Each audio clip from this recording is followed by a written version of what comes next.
Solar থেকে mobile charge করার জন্য আমাদের লাগবে একটা নষ্ট মোবাইলের বক্স এবং একটা 78 মসফেট। এরপরে লাগবে আমাদের একটা নষ্ট মোবাইল থেকে নেওয়া একটা আউটপুট হয় যে ক্যাপাসিটার দিয়ে, সে একটা ক্যাপাসিটার। তো আমরা ক্যাপাসিটার নিয়ে নিয়েছি।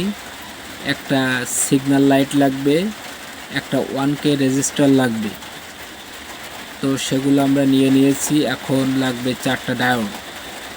তো 4টা ডায়োডও নিয়ে নিয়েছি আমরা। ছোট সাইজের ডায়োড হলেই হবে। তো আমরা ভিডিওটা একটু এবার আমরা ডায়োড দুটো সাদা প্রান্ত একসাথে মুড়িয়ে নেব, কালো প্রান্ত একসাথে মুড়িয়ে নেব। নেওয়ার পরে যে দুইটা প্রান্ত থাকবে উভয় প্রান্তর সাথে আমরা ডায়োড মুড়িয়ে নেব। নেওয়ার পরে 1K রেজিস্টারের সাথে একটা সিগন্যালের লাইটের প্লাস প্রান্ত একসাথে মুড়িয়ে নেব। মুড়িয়ে নেওয়ার পরে আমরা এখন আমরা ডায়োডের মাথার তারগুলো সমান করে কেটে নেব।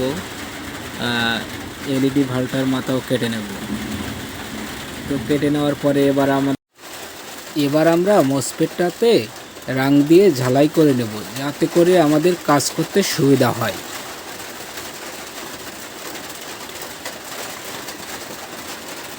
তো ঝালাই শেষে আমাদের ডায়োডের যে সাদা মাথাটি রয়েছে, এই মাথাটি এটা আমরা মসফেটের 1 নম্বর পিনের সাথে ঝালাই করে দেব। আর 2 নম্বর মাথায় যে কালো পাশটা রয়েছে, এটা আমরা মাঝখানের পিনটার সাথে ঝালাই করে দেব।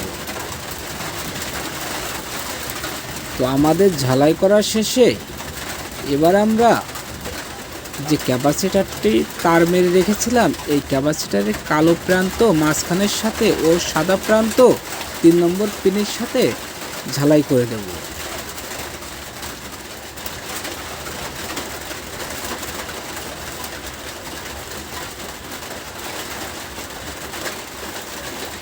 তো আমাদের এবার 1K রেজিস্টার যে ভাল্বের সাথে সিগন্যাল লাইটের সাথে লাগিয়ে রেখেছিলাম, এটা লাল প্রান্ত 3 নম্বর পিনে দেব ও কালো প্রান্ত মাঝখানের পিনের সাথে ঝালাই করে দেব। তো ঝালাই করার শেষে আমরা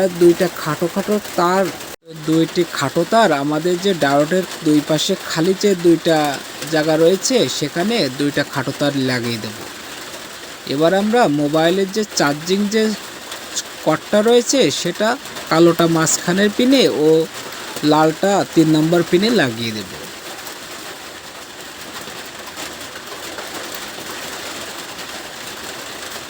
এবার আমরা ট্রাই করে দেখব আমাদের চার্জ হয় কিনা।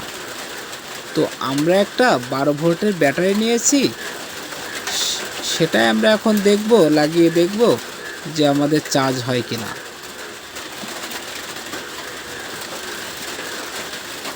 তো দেখেন, এখন আমরা চেক করব যে আমরা কত ভোল্টের ব্যাটারি। তা দেখেন আমাদের এখানে 11.11 ভোল্ট রয়েছে।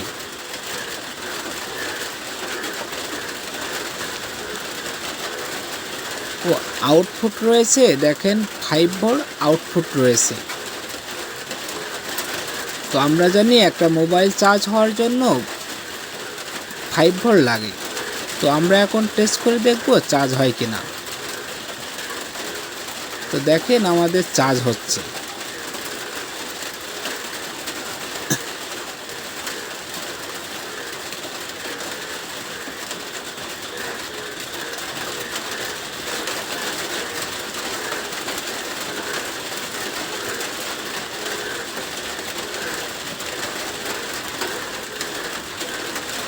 আমরা এবার নষ্ট যে চার্জারের খোলটা রেখে দিয়েছিলাম, এই খোলটার ভিতরে আমরা ওই যে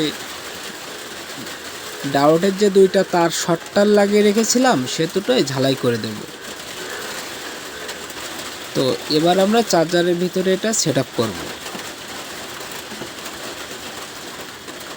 তো আমাদের চার্জারটি সেট আপ করার পরে আমরা 12 ভোল্টের একটা সকেটে লাগিয়ে দেব।